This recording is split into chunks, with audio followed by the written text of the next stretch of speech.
Hey guys, welcome to Mr. Smith's Kitchen. Brian, Mr. Smith Kitchen, as always. Someday I'll work on something saying this is something I can say that's new. But until then, that's what we got. Tonight it's Wednesday. I thought we would cook some dinner. So tonight I thought we would visit Italy.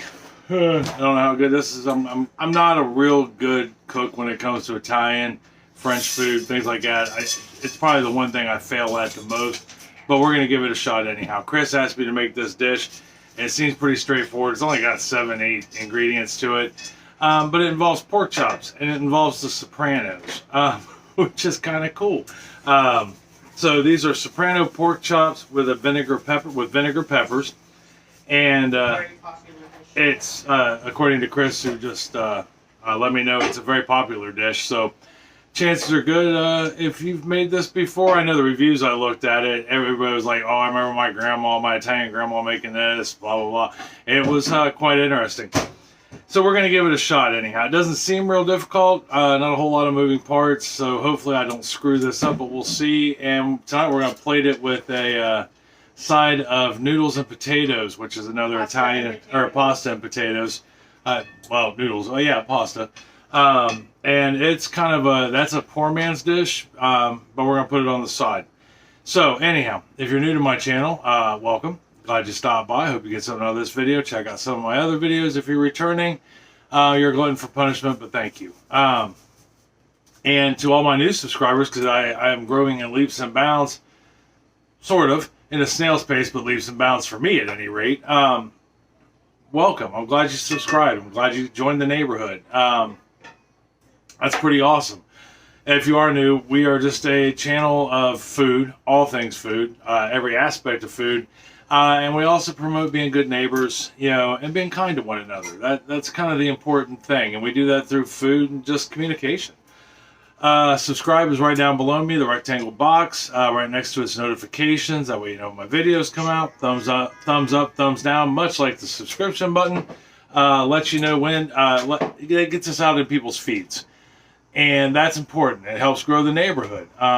You know, the thumbs up, thumbs down, I didn't think they were much to begin with, but they really are. Not only does it tell me how I'm doing, whether you liked it, didn't like it, or you're trolling me, but it puts us in YouTube's algorithm and helps our neighborhood grow. Then we can be a large community of good neighbors, you know, through food and being kind. Yeah, I think that's it. Comments, always welcomed. Respond to all of them so far, but that's just because I don't get millions of them. Normally I get 2, 3 at most. But even when I'm getting a lot of them, I'm still going to try to respond in some form or fashion. I think that's it. Let's get down to the countertop where we can go over the ingredients as we cook and start cooking this bad boy. Hold on for me 1 second. All right, we're down here to kind of the countertop. We're actually on the stove top. Counter's right next to it. And we've got everything we need right here. Which is awesome. So first thing we're going to do is we're going to turn our pan on medium high. Now I use cast iron. If you don't have cast iron, that's fine. You don't have to use cast iron. I am just, when it comes to skillets, very anti non-stick pans. These will last for generations, and I don't have to worry about getting chemicals in my food when they get a little too hot. So, but anyhow, I digress. First thing I'm going to do, 2 tablespoons of a good virgin olive oil. Put that in there. Alright, while that's heating up, and if you'll know when it's hot, when it starts to smoke a little, it'll start looking like it's dancing or waving. You know, or you can stick a toothpick in there and it should bubble off the toothpick. While that's happening, now I'm going a little excess because I'm feeding more than a couple people. The original recipe calls for 4 1-inch pork chops. I've got steak chops. So I'm going to take these and I'm just going to put some salt and pepper on them while that's heating up. So we'll just pour my salt into my hands so that way I don't cross-contaminate. Put a little salt on there. Flip it over. Now I'm just sticking them in this cast iron pan for the moment because I don't have another plate to put them on. Put some salt on there. Some more salt. Okay, we got our salt on there. Get rid of the rest of that, a little bit of salt there. Now we're going to put some pepper on them. And hopefully by the time we get it peppered, our oil looks like it's starting to smoke a little. So as I pepper these, I'm only going to be able to do a couple at a time.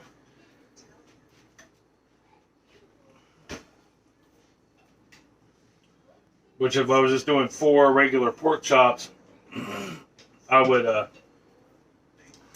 do all 4 and then just stick them in here all at once. And what we're going to do is we're going to sear these on each side for about 4 minutes, a side.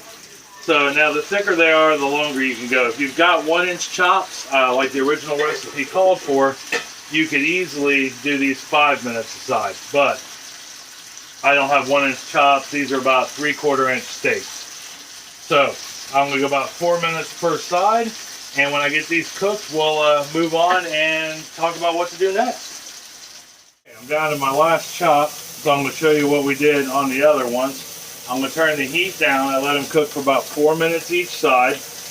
And then I just took some garlic, because you're going to need 3 cloves of garlic, or 2 to 3 cloves of garlic. And you're going to put them in, and around the pan, you want them to cook with the others. And if you notice, there's all kinds of bits in there and whatnot. You want that, okay? Because when we go to make our pepper sauce, we're going to want those bits inside of it to add that flavor. So we got our garlic on there. We turned ourselves down to a medium-low, and we're just going to let this cook for about an additional 2 to 3 minutes. All right, so your pork chop should be 4 to 5 minutes each side. Turn it on medium-high. Turn it down to a medium-low. And medium-low. Put your garlic on top of them. Just scatter it all over the top like that and let that cook for a few more minutes to let that flavor get down in your pork chop. Alright, after we do that, which we should be close, I'm going to let this go another minute or so, and then we'll move on to doing our sauce. Okay, so we got our chop done. I'm going to put that in the pan with the other ones. And now I've got a warming thing on my option on my oven. So I went ahead and turned it on, and what it's going to do is a couple things. It's going to ensure, A, my pork chops stay warm while I make this sauce, because the sauce takes about 5-10 minutes. But it's also, in case I didn't get the pork chops quite cooked through, it's going to make sure that those finish cooking through. Now, I've got a 1/4 cup of the juice of these beautiful cherry peppers. And I've also got some pepperchini peppers in there. But let's get this in there first. We're going to put this juice in here, which is going to help deglaze it. And I'm going to add 8 ounces of mushrooms to it, sliced mushrooms to it. And we're going to get those cooking first. And then we will add, I'll let these cook for a minute. Just like such. Now we're still on medium-low. So we got our mushrooms cooked down just a hair, and we've got our, looking good. Oh, they look fantastic. Now I'm going to take my peppers, and we're going to put those in there.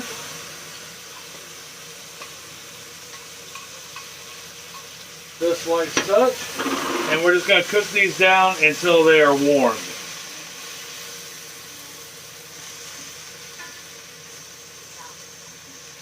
And roasted a little. Alright, so got our peppers and mushrooms are done. They are softened and looking good, smelling fantastic. The whole kitchen smells amazing. Our pork chops, I pulled them out of the oven. I put them on a pan so that way I had enough room for them all. Or in this case, our pork chop steaks. And I temped them to make sure, after they rested for a couple minutes, to make sure they were at 145 degrees. So at 145 degrees, they're done. Anything hotter than that, they start to dry out. I don't know if I mentioned earlier, but I'm sure I'll put a note in there that it was 2 cups of the cherry peppers and 4 or 5 of the pepperchini peppers, and then I know I said 8 ounces of mushrooms. But then all we're going to do is we're going to take our mix that we cooked up, and we're going to place them on top. This is really, it's an incredibly easy dish. I've just known to to be able to quickly screw up most Italian dishes, other than spaghetti. I seem to be able to do spaghetti very well. But we'll get that on there like such. We got her plated up, or we got it all put together. And there is our pork chops with vinegar peppers. I think that looks exceptionally good. So, give me 2 seconds. I'm going to go ahead and get this plated up on a plate with some of Chris's potatoes and pasta. We'll take a look at it, try it, and see how we turned out. All right, hold on for me just 1 second. Okay, there we are, plated up. That is the potatoes and pasta. There is our pork chops with vinegar peppers on it. And now we're just going to cut us a little piece and come here to tell you, it smells good, it looks good, but as I've often said, that's only 2/3 of the battle. Now, I did use bone-in pork chops, so you'll have to bear with me for 1 second as I get around that bone there. But I want to be able to try it all. Here, do you want first bite? Yeah, I'll let you have it. I wish you were here so you could have the first bite, because I think this is going to taste amazing myself. But we will see.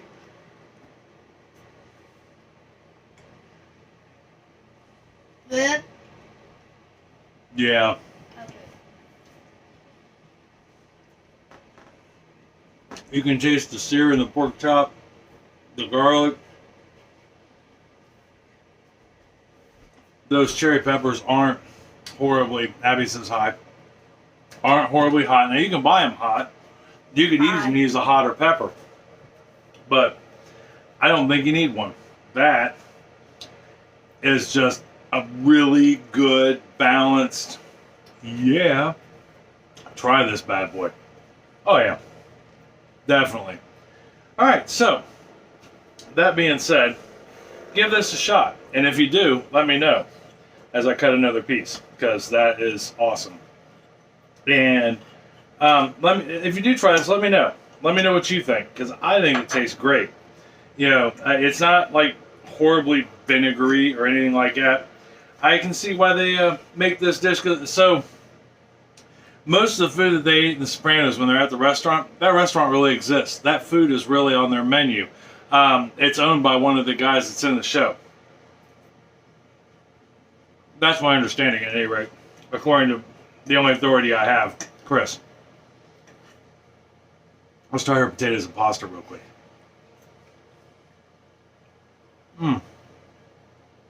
Good. That's real good. Hands down. Maybe I'll do a video on those potatoes and pasta too. That's a meal in and of itself, really. We just used it as a side dish. But try this and let me know what you think. For sure. So, if you do try this, let me know. Good, bad, indifferent. I'd be curious to see. So, I want to take all this out to the dining room table so we can all eat. Tomorrow, I really have no clue as to what we're going to bake yet. I think I have an idea, but we'll see how that goes. Because Sarah's birthday, we're celebrating it in a couple days, and she turns 18, which is going to be awesome. And she asked me to bake her a cake, and it's a really interesting cake. It's a single layer cake, but it's got some iced flowers on it. It's got some macarons on it, you know, the little cookies, and but she has yet to tell me what we're doing as far as flavors go. So we may do that. I also have an idea for a couple other cakes and a pie I want to try that sounds interesting. It's caught my interest, although I'm not sure. It's a nutmeg and maple syrup pie. It looks really good. It's a custard pie all the same. But anyhow, we'll be doing something tomorrow. Until then, I love you. I love you very much. I mean that from the bottom of my heart. Tell somebody else you love them and you love them very much. It's going to make their day a whole lot better in and of itself. I guarantee it. And if you make this dish, invite them over for dinner. It'll be a great conversation. You can tell them all about the Sopranos and how they ate this on the TV show and how this dish really exists. And it's an authentic Italian dish. So, tomorrow, for dessert, I love you. I'll see you then. All right?